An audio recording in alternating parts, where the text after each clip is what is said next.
malayo pa lang makikita na natin ang daanan dito sa may Novelita na napakaganda. From Kawit to Novelita to Rosario to General Trias. Napakaganda. 1, 2, 3 and 3, 6 lanes. 3 lanes ang papunta roon, 3 lanes din ang pabalik. Pero gawa lang sa puno ng kahoy na yan na ta-traffic na dito.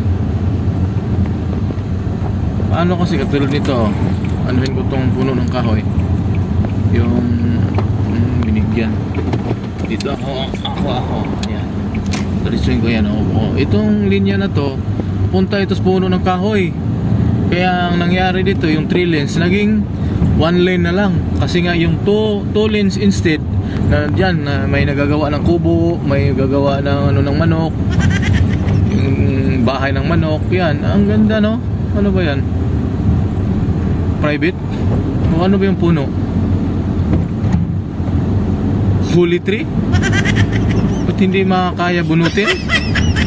Pagdating dito, okay na. Tag-tulins-tulins yung tulay. Lord of Hope pa naman, no?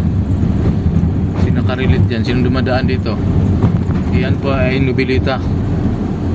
At ilang hakbang na lang ay General Trias na.